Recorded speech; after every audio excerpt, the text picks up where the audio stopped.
Hello and welcome to Order Within, navigating a world of endless chaos and crisis. Many of us are experiencing inner turmoil, insecurity, anxiety, fears, and isolation. These feelings are only being amplified by news cycles, social media, and never-ending political madness. How do we find our way out of the chaos? How do we find strength within ourselves? How do we find meaning in a world driven by materialism? These questions and many more I aim to answer on the show. My goal is to be a trusted guide on your journey to selfhood. May you find what you seek.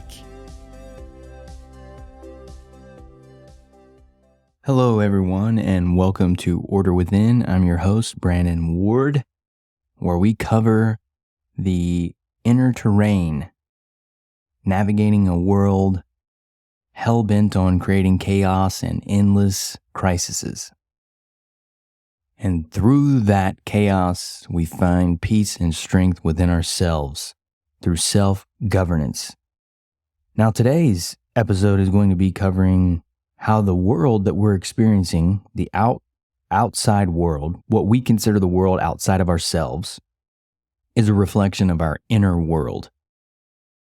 In the inner world we experience, in the inner world we create, is a reflection of the world that we experience as a species. And when you think about the chaos in the world, it seems like the endless events. This is April 2022. We're still kind of dealing with a pandemic. There's been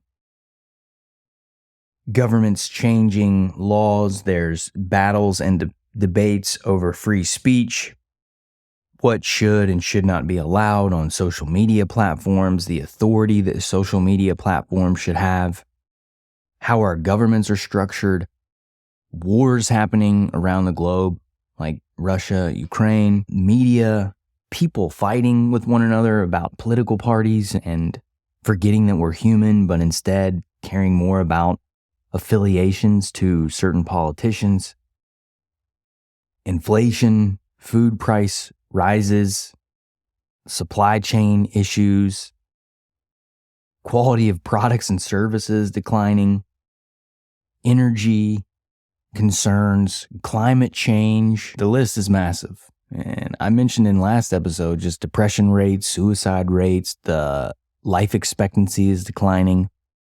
So there are a lot of indicators that despite the technological advancements, where we find ourselves, there's a lot of problems that we face as a species, as a people.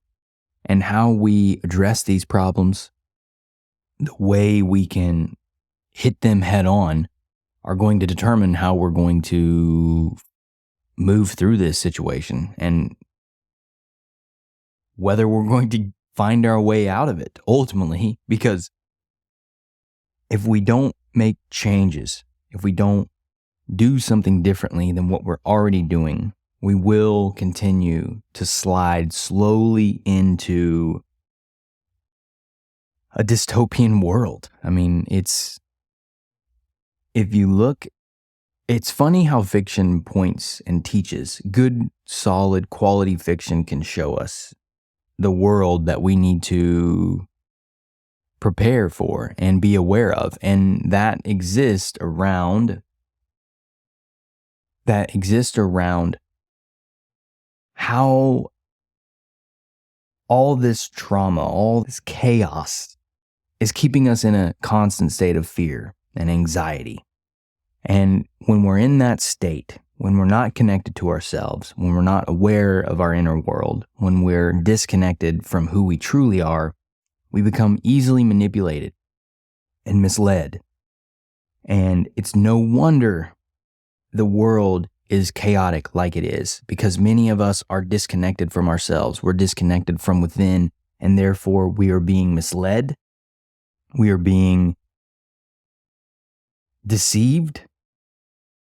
And we are doing it in a way that we believe is actually helping. That's the thing that's so messed up about it, is often things are presented to us as means to help and provide solutions to problems. But really what ends up happening in many, many forms is we are misled about the actual methods with which problems will be solved. Its initiatives are built around key problems, climate change, depression, equality, whatever it may be.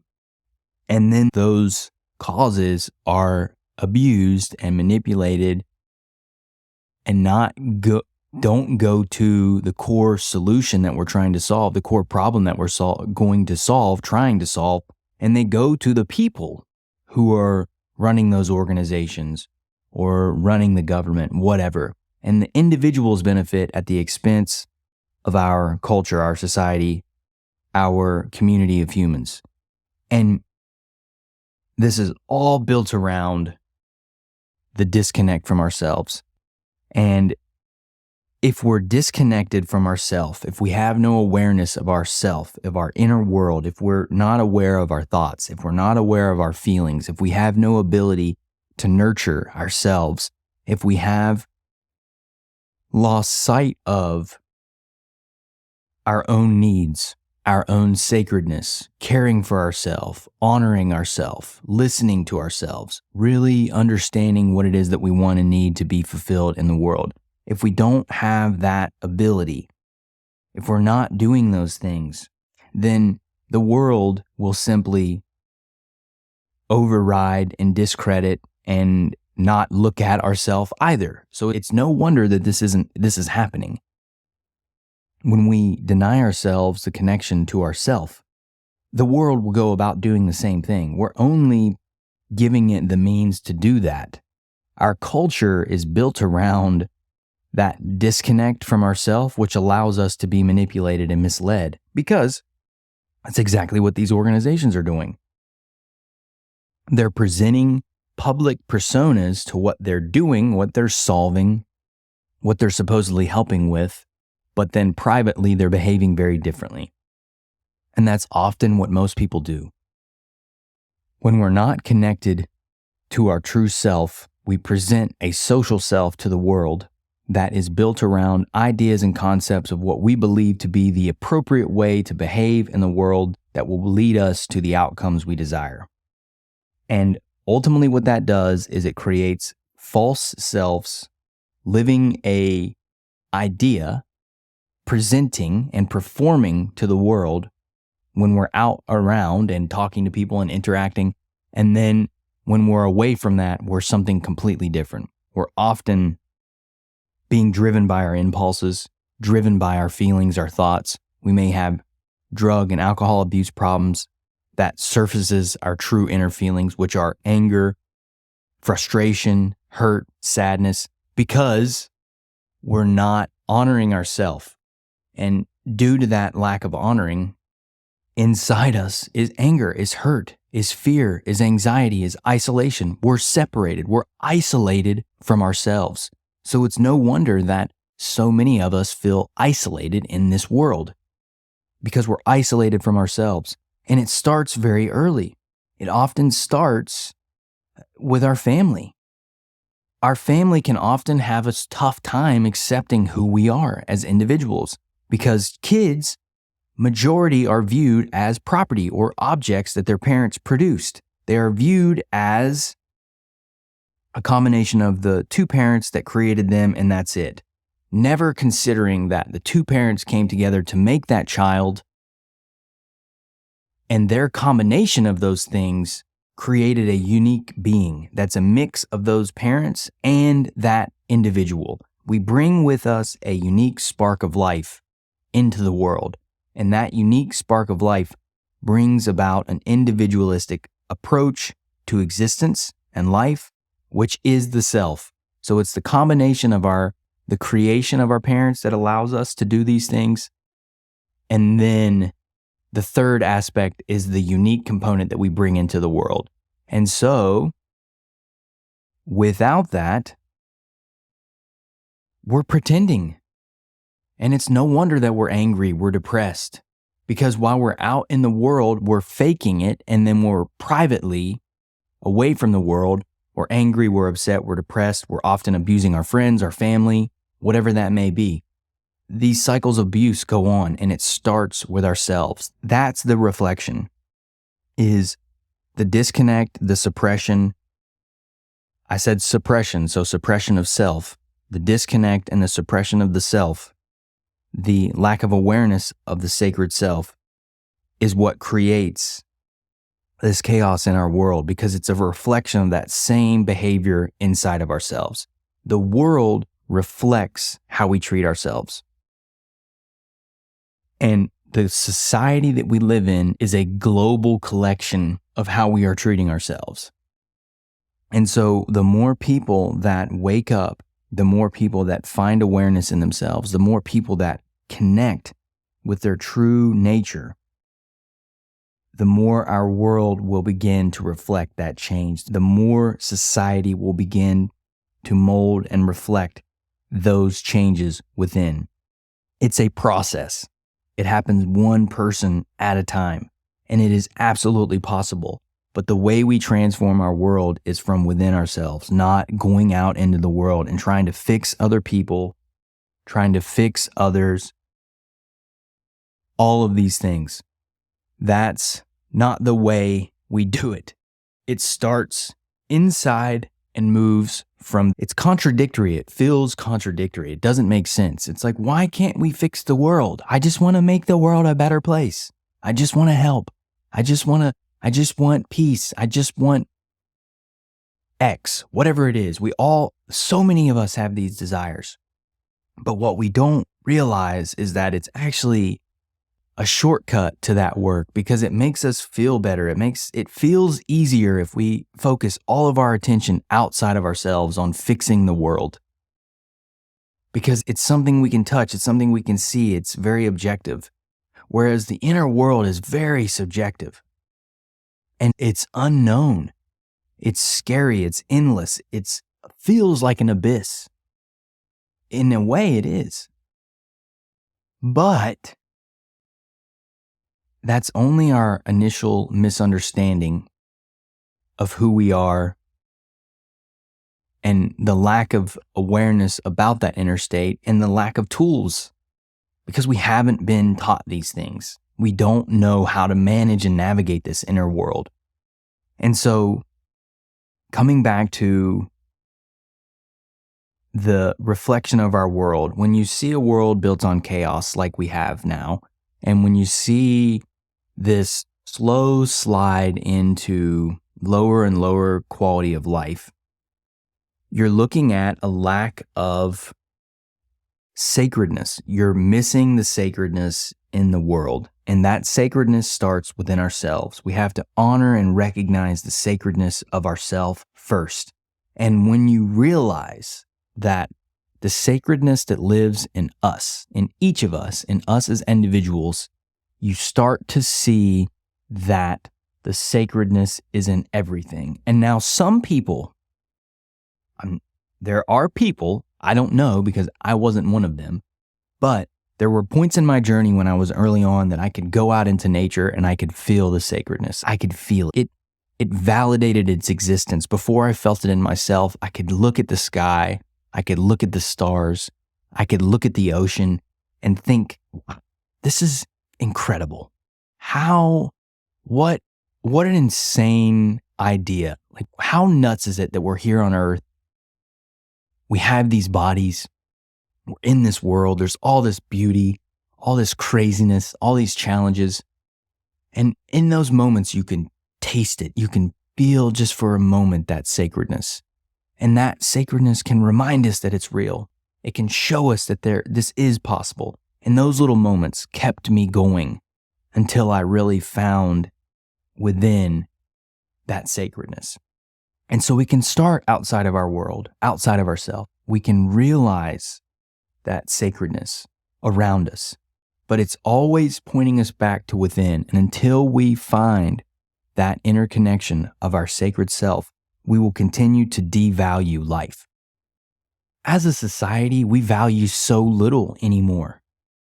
And a lot of it is built around these ideas of progression.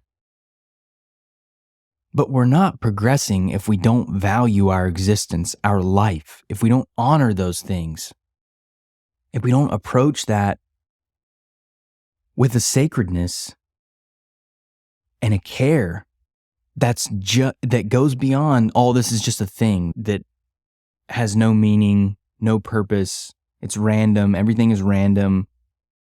It's just comes and goes. I don't care. Who cares about anything? My body, I have no meaning. I have no purpose. I have no place. I get one life. I'm going to make the most of it.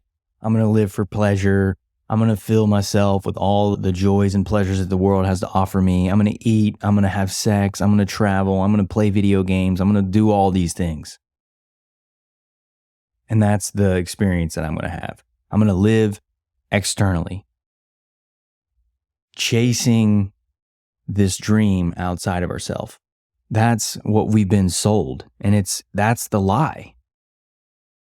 Sex, food, traveling, video games, sports, art, music, all of these things are wonderful. And they can be beautiful expressions of who we are. I love sports. I think it's incredible the physical expressions that many people have created through their effort, their work ethic, their dedication, their hard work, their God-given talents, and all of those things coming together to make this beautiful symphony of expression. It's beautiful to watch. So I'm not saying that those things are bad, but without inner meaning, without that inner connection, they're devoid of the value and sacredness. And we lose sight of what it means and we get lost into that. That's that endless cycle of highs that we're seeking. And that again is when we live that way, we are dependent upon external circumstances. We are dependent upon these new highs, the novelty, the constant seeking of adventure and distraction. We are victims to our own impulses. And when you look at our world, it reflects the need and desire to have endless, impulsive opportunity for us to just engage in and lose ourselves in and completely forget about who we are, the world that we're a part of, and just experience this thing now. And I feel good now. And effectively, it's a world of addictive activities. And that's what happens. We get addicted to these things and we need the next thing, the next thing, the next thing, and we need more and more. It's why so many people who on the surface appear to be extremely successful, they have millions, billions of dollars, the freedom to do whatever they will, and yet they still want more. Why is that?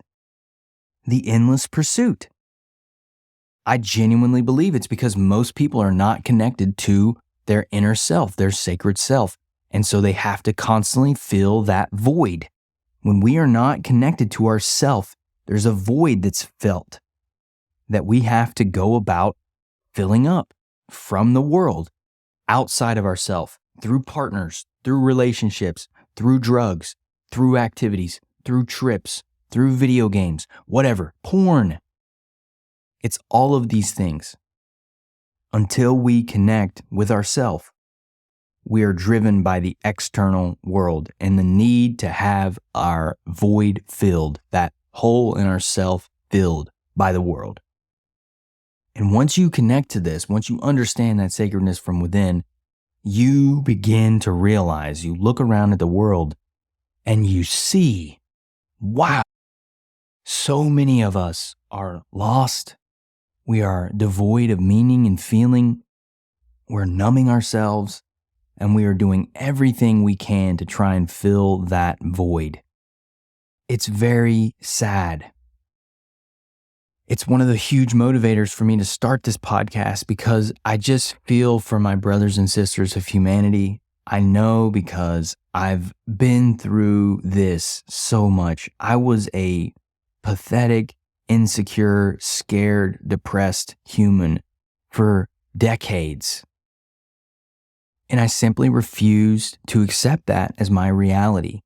And I tried to find the way through my happiness, through that pain, I tried to find the way to my happiness by what the world recommended: work, money, things, trips, hobbies, all of those things. None of it made a difference.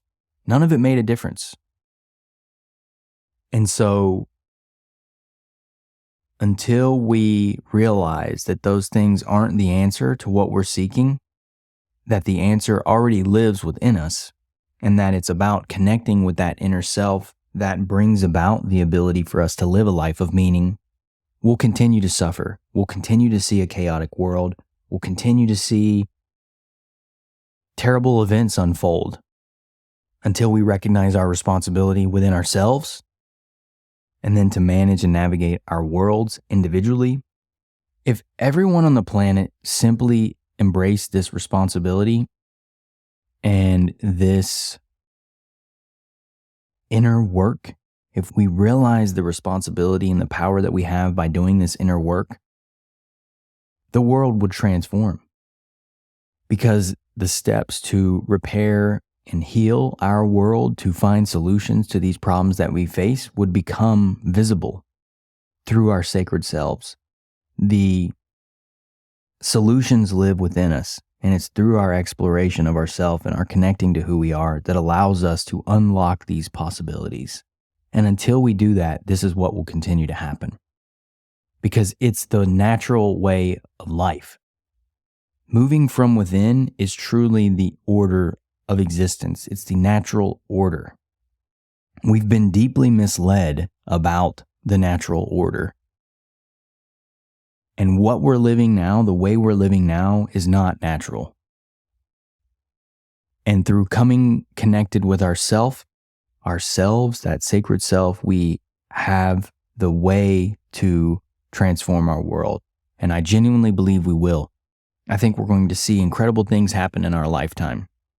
Problems solved, solutions, technologies created that unlock truly unlimitedness, that will allow us as a species to focus on where do we go from here? Now that we've mastered this material life, what next? What is life about? What happens after this life? What's beyond our world? Why do we exist?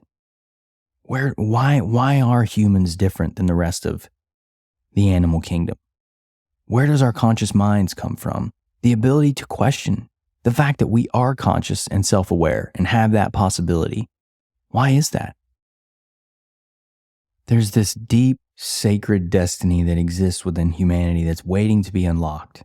It's always been there, and it always will be.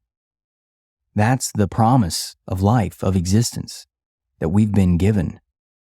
But until we realize that, until we embrace that promise, until we embrace that potential, that destiny, we'll continue to see the world spiral into more chaos. So I'm hoping through our work together, through this awareness, through this insight, through this commitment to selfhood and inner work, this order within, that we together can find our way out of this and create a world truly unimaginable.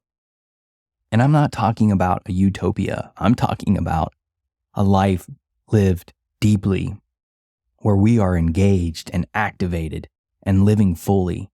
Life of movement and energy, not passive, utopian, endless, like childlike. It's weird. It's like fulfillment is found in challenges. And so when I think about this world, I envision a world where we are deeply engaged with challenges, with problems, with work that we are committed to doing because it's fulfilling and it offers us so much joy from work, from the solutions that we're seeking. Work can be incredible when we're engaged by it. We are creators. And that's what this is about, unlocking that creative potential to allow us to find fulfillment in the world. And that creative potential lives within us now, and it's about unlocking that potential. And I'm hoping with each episode, we begin to slowly turn that dial up bit by bit, first recognizing and building from that recognition on who we are as sacred selves. So with that being said, I'm going to wrap the episode here. I've got a few more episodes planned that I'm going to record over the next couple of days. Parenting ourselves, I think it's going to be a great one. Tools to actually parent ourselves and what that means, the concepts of self-parenting. Self-mastery is another episode that I'm going to do. It's a lifelong journey. And what does it mean to even govern oneself? So there's a lot of ways I'm going to go about talking about these concepts and ideas, explaining these things, because when I began this journey, it didn't make sense to me. I didn't understand what it meant that our happiness lies within or the answers are within. I didn't know what that meant. It just seemed so vague and general. So I want to get very specific to hopefully unpack what that means and provide you the clarity that will help you navigate this inner terrain to find your strength as a human being, to find that sacred self that will allow you to unlock your potential and help us transform this world together. Because ultimately that's what it's about. And that's why I'm doing this. So, God bless, and until next time, y'all. Thank you for listening to Order Within. If you found the episode helpful, please consider sharing, rating, and subscribing. New episodes will be released every Thursday at 11 a.m. Eastern Standard Time. Until next time, y'all.